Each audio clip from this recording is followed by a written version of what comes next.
This is the 6th talk, heartbeat, and in this talk we're looking at the coroid plexus and the production of water, oxygen and nutriments for the ventricles.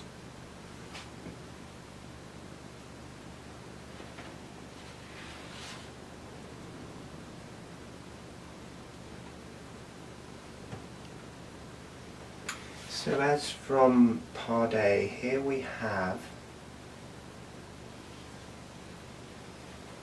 the modified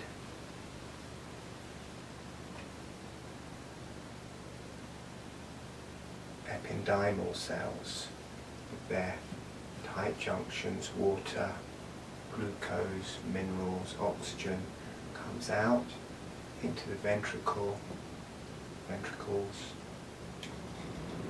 carbon dioxide waste goes back the other way. The nutriments and oxygen being brought by the capillaries, the arterial capillaries. The waste, carbon dioxide being taken away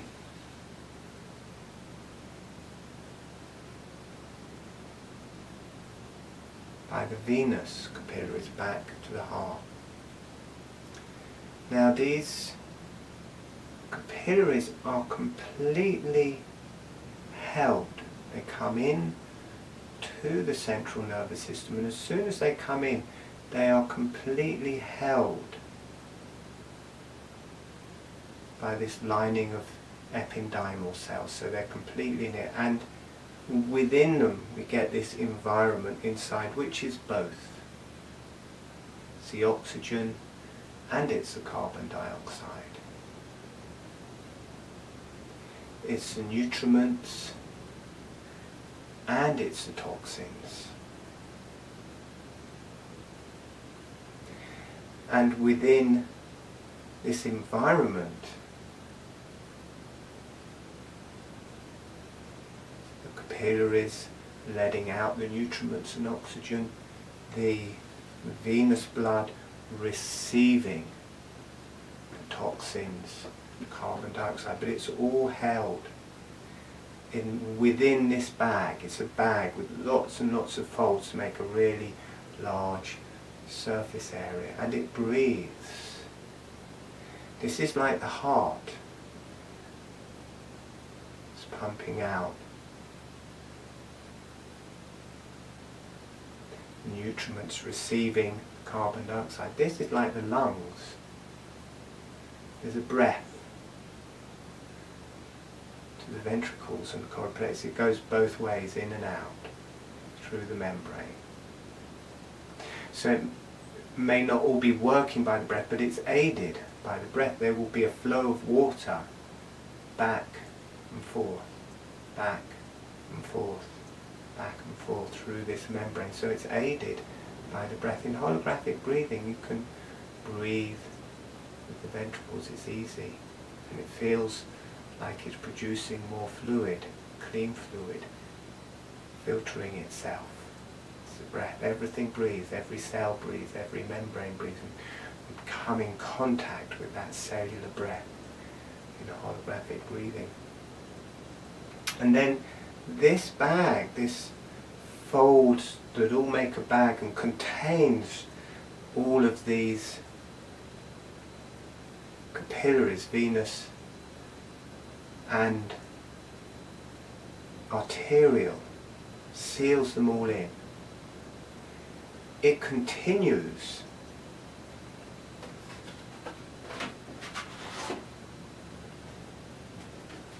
and makes the whole lining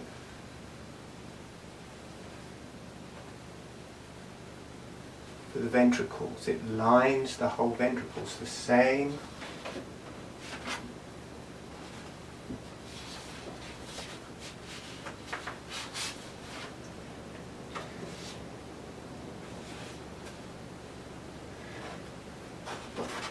Can't really tell down, which way up it should be. They're the same both ways.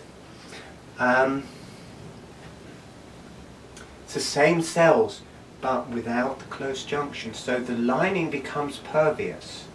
Fluid, nutriments, toxins can flow in and out. But the thing is that the emigration or the movement, I can't think of the right word, the transition of this fluid is moving down. It's migrating down with gravity and being whipped out, moved out through the nerves. So there's a downward movement. So it's mainly in. It's mainly in to the ventricles as a internal river at the center of our system traveling down. So to start off, it's wrong actually, it's mainly in the top part. Then in the bottom, the spinal cord, where it's the ventricle down the spinal cord, it's going in there, it's spreading out. And this is where the nutriments are used, and as we'll look at it later, these nutriments are for the nerves. It's to feed the nerves as they travel out, because they are also neural tissue and they need neural food. They travel out from the pons, from the brainstem.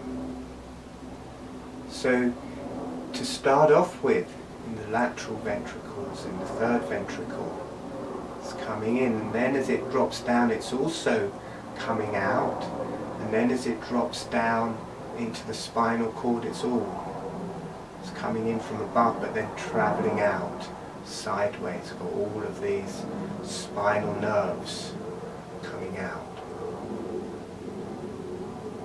They're also fed from the cranial fluid around the spinal cord. But this whole section we're going to detail how this works in later talks. But it goes both ways. It starts off within the coroid plexus, it's a filter and it breathes in and out. Fluid in, fluid out, but more will be coming out because the blood coming to it supplies more fluid than it takes away. So there's a general migration down, and then there's the fluid from the cerebrum coming into it, and you get this migration. Slow, it's not fast, very slow migration of fluid in this breath. Ventricles.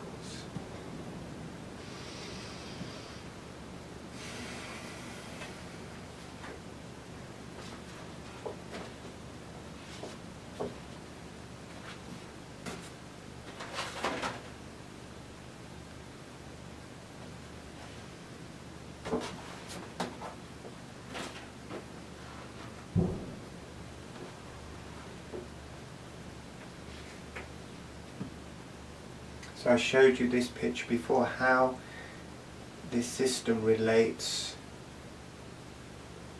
to, it's the same shape. For me energetically it relates, but same shape, same makeup as the urinary tract. Third lateral ventricles, the ducts coming out of the lateral ventricles, the third ventricle, fourth ventricle, which would be the urethra, the penis and vagina. Energetically they relate.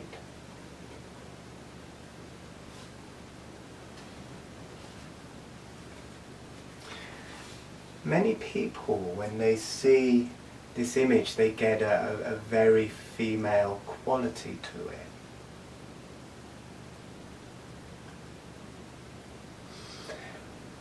Some say it's a pregnant woman or something like that, and others see the ovaries, the womb, vagina, and it carries on down. So it's also the same shape as the sexual organs. This, it's generally not exactly the same, but the same makeup, the same matrix. Two ovaries, fallopian tube, the uterus, cervix, vagina.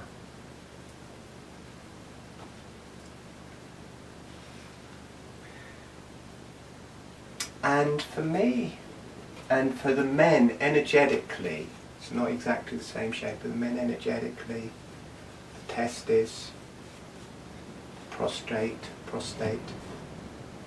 penis. So energetically it may not look exactly the same. But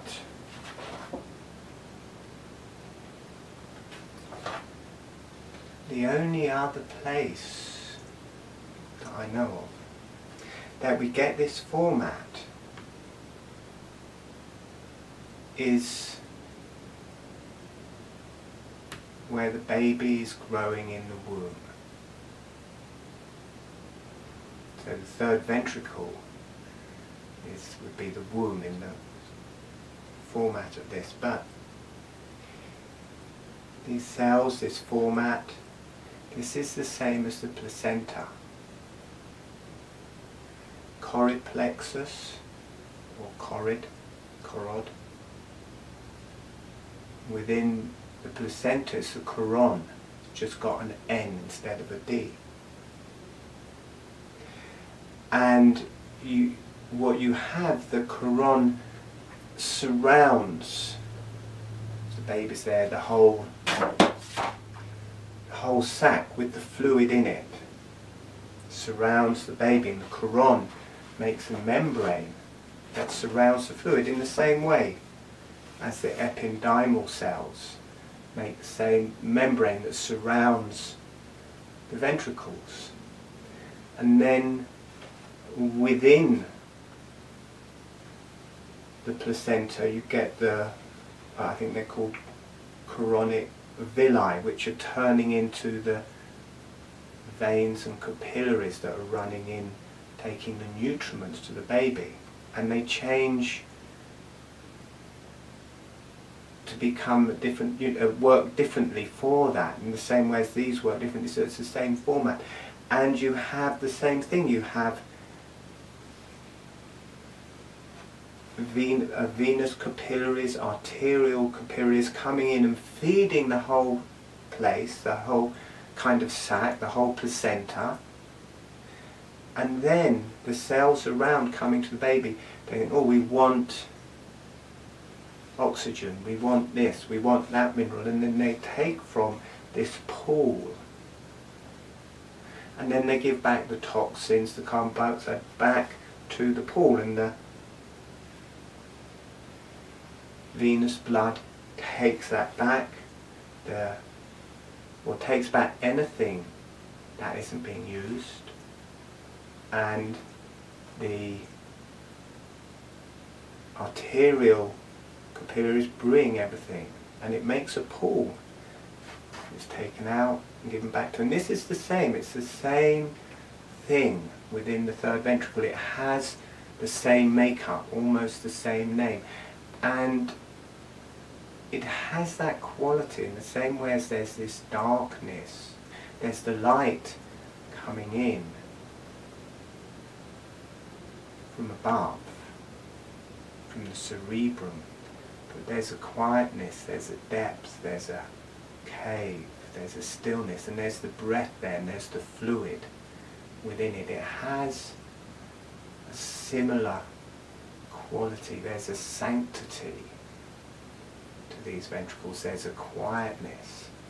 For me there's a quality of creation, and the breath, and the coroid plexus is like the heartbeat.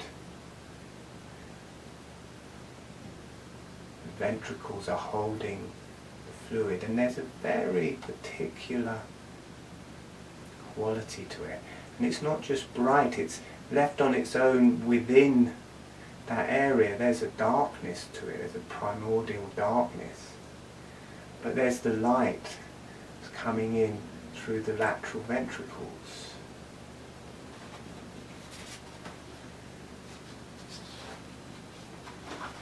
And within the makeup of holographic breathing, we get this makeup a lot, where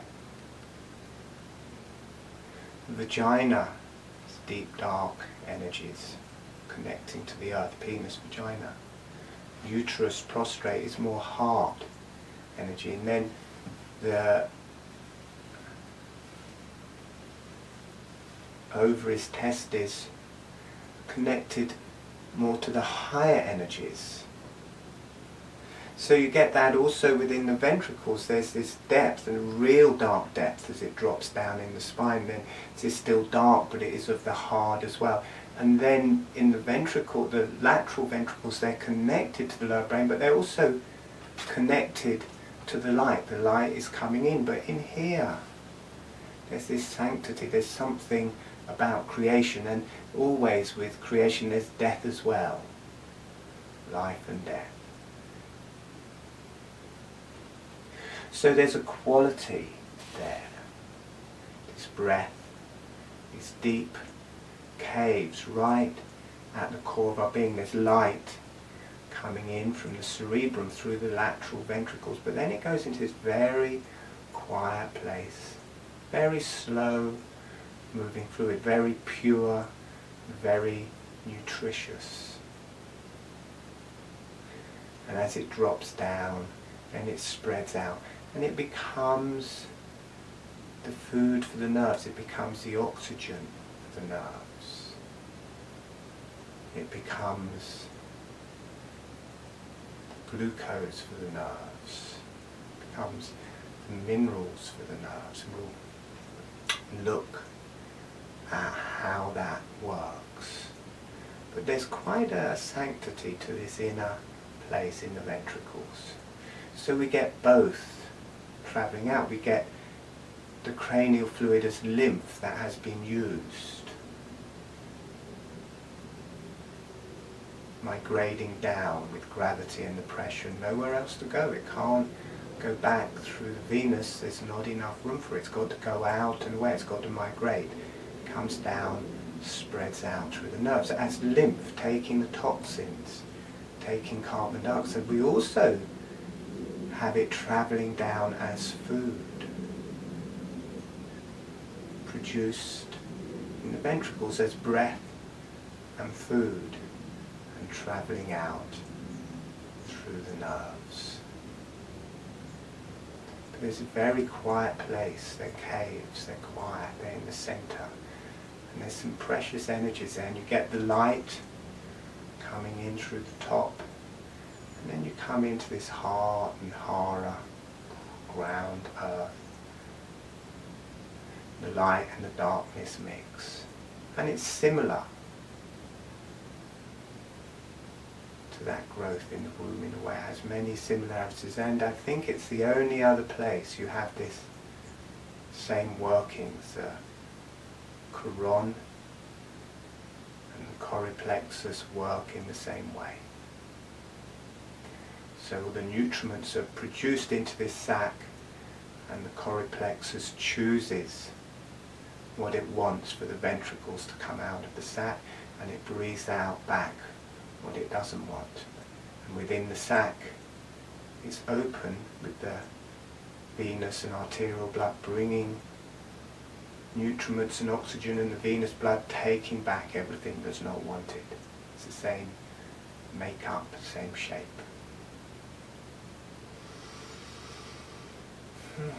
Okay, so you can breathe.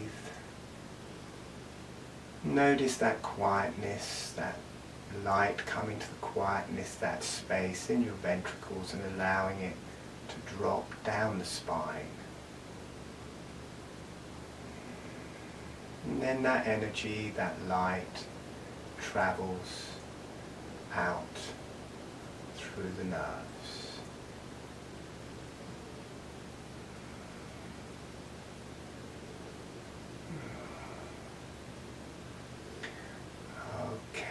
So we're going to look at the passage of how it moves towards the nerves in the next talk. Thank you.